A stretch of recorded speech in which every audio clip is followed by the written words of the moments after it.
All right, folks, we are now joined by Kathy Ryan of Ryan Wood Distilleries. They're over at Great Republic Drive in Gloucester at the Blackburn Center. How you doing, Kathy? I'm doing great. Good to be here with you all. Well, I wanted to chat with you about the transition you've had to make at the distillery in the last couple of months because of the pandemic, and now that you're producing hand sanitizer by the leaders for the public. Can you talk about that a little bit? Sure. Well, it's something we've always been physically able to do because we already produce the ethanol, which is the main component in the sanitizer. It's a more matter of the legality. So when this pandemic hit and the need became what it did for that, our governing entities, so we've got the TTB, Trade and Taxation Bureau. They're kind of the tax side of alcohol, tobacco, and firearms. And then the FDA quickly, I mean, really, I have to say for big government agencies, they were pretty quick to say, okay, all you small distilleries can now switch over to making the sanitizer. And in the beginning, we weren't sure how it was going to work as far as taxes on that ethanol because when we use it for drinking alcohol, there's a hefty tax on it. In the end, they came back and said we didn't have to pay that tax on it, which was a huge boon. So it's funny because most people were scrambling to get the alcohol. A lot of online recipes for making your own sanitizer at home, and everyone's calling, can I buy, 90% alcohol from you? And we're like, no, can't do that. But for us, the strange thing is because so many people were running out and trying to get the other components, the things that were the hardest for us to get in the beginning were actually hydrogen peroxide and glycerin. So the formula that we use is actually the World Health Organization's formula, and it has the 80% alcohol, ethanol, which is higher than, let's say, the pre-COVID Purells of the world. Normally, you might not need that strength of alcohol, but with this particular virus, it's a higher percentage. It would normally be 65 to 70% alcohol. But the hydrogen peroxide is a natural antibiotic. So a lot of people had it in their medicine cupboard already. You can clean things with it. You can actually gargle with it.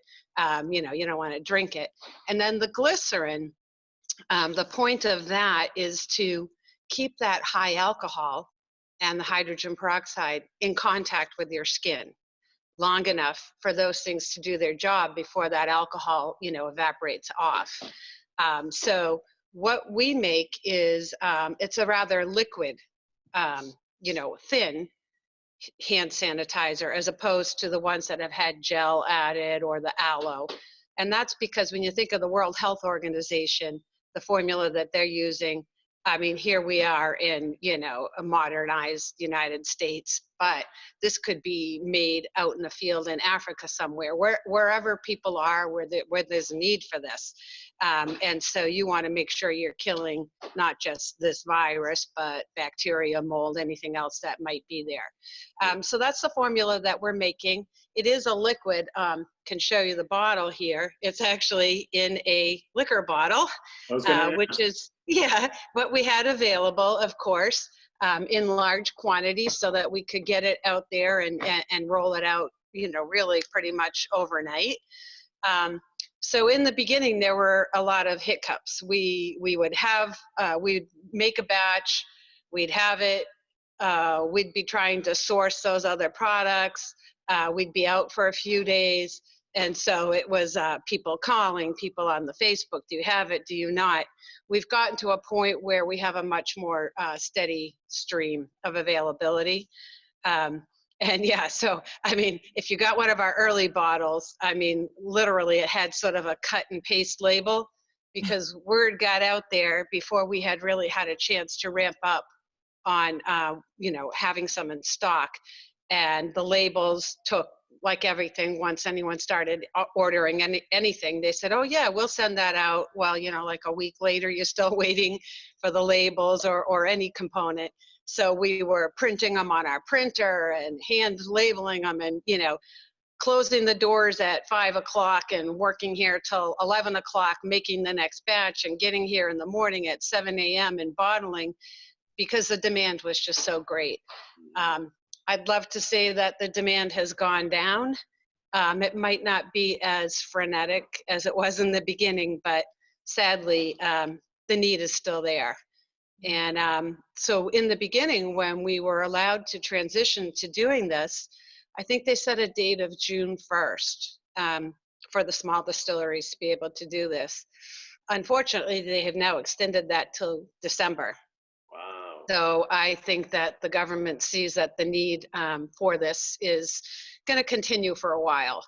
I mean, in our heart of hearts, we are looking forward to when we get back into the drinking alcohol business, which is what we want to do, but we really committed to doing this. You know, there were a lot of distilleries who jumped in at the beginning, some of whom were using what they had on hand, but we've fully committed to it. So we can't cross, you know, production.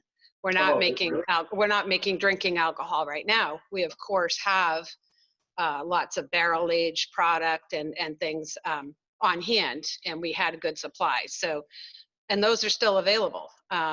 So as people come here to get the sanitizer, they can also buy liquor. And I have to say that's probably one of the positives, if you will, out of this whole situation is that, I mean, I don't know how many hundreds of people we've had come up here, many of whom didn't know who we were or that we were here. And so in that way, we've kind of been put on the map as a distillery, you know, and if even a fraction of those people come back for the free tour or whatever when we open, that'll be a good thing for us. So, you know, I want to actually, because I don't think Ryan Wood has publicized this, but behind the scenes, the efforts you did in donating sanitizer to a lot of the local nonprofit, like we know firsthand knowledge of that, Heather and I. Mm-hmm. And so anyway, so a tip of the cap to you for that. And just, could you just tell us like the response from the community and these new customers that you've had, because you're doing the curbside pickup basically, I think right. 10 to 5 Monday through Saturday still. What has that response been like? You know what, it's been amazing, really. People are very thankful. I mean, just, you know, obviously most people are paying for it. We have donated quite a bit, as you mentioned. You know, it's incredible when you see, we had people up here, you know, all the local post offices, the DPW. Those are people you don't really think of as needing this, but when you think of how many trucks each of those people have out there, we had like the Mass State Lottery, we've had the National Guard. One of our friends' daughters was being deployed, and they were told to bring anything they could. You know, in the beginning, even people like that could not get sanitizer, you know, the masks, everything, you know, that the average Joe couldn't get. But you don't think of those people as not being able to have what they need, and they're right on the front lines. So we have tried to give to, you know, Action and the food pantry, Meals on Wheels, people that we really know need it to get out there. And that's part of the cost of, you know, what we sell helps us be able to do that. But yeah, it breaks our hearts because we tried to give to some hospitals. The thing is, with the liquid product, it's not really compatible to what they have for usage. They have those like on the wall pump, you know, where you need a foam or gel or something like that. So it doesn't always work out for those types of applications, but we've had countless nurses, you know, home health aides, people that deal with the elderly, and they come in to get it as they're going in and out of people's, you know, homes or even at their own offices. So, I mean, the thing is, we're really blessed to have a place to go, be able to make something that people need. And so we know that. And for all the people who are at home going stir crazy, a little balance might be good. You know, 14-hour days, not so great. But we've come to the point now where, you know, things are a little less crazy. But we know that we're lucky to have a job and, you know, be able to pay the rent. And anyway, so. And just so that people know, like, this isn't like a giant distillery with dozens and dozens of Oh yeah, employees. How no. big is the staff, Kathy? This is literally mom and pop, and I'm mom and he's pop. So it's Bob and myself. And so, yeah, that's why the early days, let me just say, we were exhausted mentally and physically. But right now we're in a good place, and yeah, we're small. So, every once in a while we get a call and they're looking for, like, 500 gallons. We're like, yeah, sorry, I don't think we can do that. We are ramping up though now, that we've been able to, we have a new source for getting all of the components together in one place, which is fabulous, because the countless hours spent trying to get the different, the glycerin, the hydrogen peroxide, the ethanol, and dealing with all the truckers, and nothing happens like they say it's going to. You don't get anything when it's supposed to happen. So that's fabulous. One, it's allowed us to lower the price a little because our cost is less, which is great. And two, we've had a much more steady supply. So that's great. And what we're working on now is being able to have it in a larger quantity for wholesale. As we're getting into the, phase one of reopening businesses, and especially here with the tourism business, the restaurants, all the inns looking forward to, beginning to open for the summer. Think of how many rooms each one of those has, or how many hand stations in the restaurants and so on. So we'll be having it available in gallons for that, type of business, which will be great. And we've had been in contact with the Rockport Innkeepers Group. As a group, they went around and talked to all their people. We've got a list of people waiting for when that happens, and that will be soon. So that's nice too. But we're seeing a lot of repeat customers, which is nice. People that say, "Oh, I gave some to my daughter, I gave some to my son. Now I'm back for more," and so they know that the product works. It's a quality product, and sadly, people still need it, but luckily they're coming back. So, I have one question, Kathy. sure. You said that you're committed to producing this until December, and of course, you would like to get. We are committed to doing it. The ability to do it has been extended till December. I hope we're not going to be still doing this in December, to be perfectly honest, because the large producers, by that time, will have caught up with the demand, I'm sure, on their level. So, yeah, no, it's just that the government foresees a need for this product to be made. So we're hoping we're not going to be doing this that long. That was my question. So we're talking about the state government is extending, is asking. Federal. The federal government, yeah.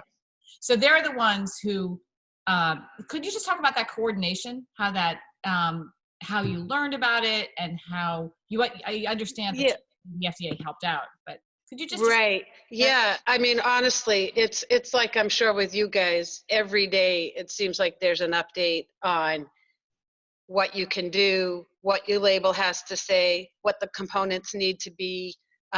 Even things like in the beginning, we were using the ethanol, which was really a drinkable ethanol, not that you'd drink it once you added hydrogen peroxide and glycerin, but who knows these days with the bleach thing and all that kind of stuff, people are crazy. So you have to be very, very specific on your label about what, not to do, as well as what to do. But oh my gosh, where was I going? Well, the FDA. Yeah. So we get daily updates. There's a small distillers association for the nation, and they've had, webinars constantly about things that are changing, and what we need to do with the formulation. So we did, after the very beginning weeks, have to denature the alcohol, so make it not drinkable. And you can do that in a couple ways. There's chemicals, but mostly people will use a small amount of isopropyl alcohol in with the ethanol, just for that purpose. And you never know what people are going to do with things. So anyway, yeah, that's what we ended up doing. I think what I would like to ask is, I understand you were given the ability to do it, these small Yep. distilleries, right? But were you asked to do it? Was there an ask there? Pretty much, yeah. I mean, it was, and that was the small distillers group saying, you know, can you do this? Just because, one, most of them weren't making alcohol very much for sale, because, for instance, for us, I don't know, 80+% of our business is through restaurants and bars. Right. So obviously they weren't open and they weren't pouring drinks, and we don't do any sort of you know, canned product or anything that, you know, they're working on those being able to be sold with a meal to go, as you would with beer or wine or something. So it, you know, it was a two-pronged thing. It was, one, what can we do to help? And two, you know, we have the ability to do this, and, you know, we got to pay the rent. So let's try it. Yeah. And so we went into it. I mean, I gotta say, Bob Ryan isn't usually too quick to pull the trigger on anything like this. I'll give him credit, because he really did see the need, and he said, well, we got to do something. So let's do this. And so some of the small distillers did start early on, and you know, they were doing a lot of the small, you know, 2-ounce, 4-ounce, 8-ounce bottles. But really, I mean, how long is that going to last you? And maybe that's what they thought they could do. But we just decided, well, people are going to need this, so let's go into it. We had the liter bottles. I don't know, we had 40,000 bottles that we had ordered for liquor. So we had the ability to use those. And I think in the end, it's a lot better than, you know, the little small containers, because you're going to be taking it out of that bottle. I keep mine actually in a spray bottle, you know, because it's a liquid, and you can get a really good coverage without using a lot of the product, and so that works out well. And that's what most people are doing. When we give it, we have these that we've made up, and it's just in case you want to put it into another container, making sure that people don't mix up anything. You know, you want them to remember down the road that that's a hand sanitizer in there, and you know, just trying to keep people safe, of course. When the Sharpie runs out. Yeah, exactly. Especially that high proof alcohol will eventually take that off. So yeah, that's a new thing that we have available. So That's great. What would be more dangerous for this area, if we run out of hand sanitizer or Ryan Wood booze? I don't know. Either one would be a tragedy, in my opinion, my humble opinion. Well, Kath, we want to thank you and Bob and everyone at Ryan Wood for doing what you've been doing the last couple of months. And we're here for you every step of the way. We really appreciate what's going on, and we love having the update. We'd love to follow up with you soon, too. Yes, sure. And thank you guys so much. You know, you really have touched pretty much every segment of Cape Ann, and it's so fun to watch your daily programs and keep up with what's happening. And I know for so many people who really are at home and don't get out, you guys have been a lifeline to the outer world. So thank you guys so much too, really. Thank you. Yeah. Well, all right, be well, Kath. We'll be in touch. Thanks. Okay, take care, guys. Bye-bye.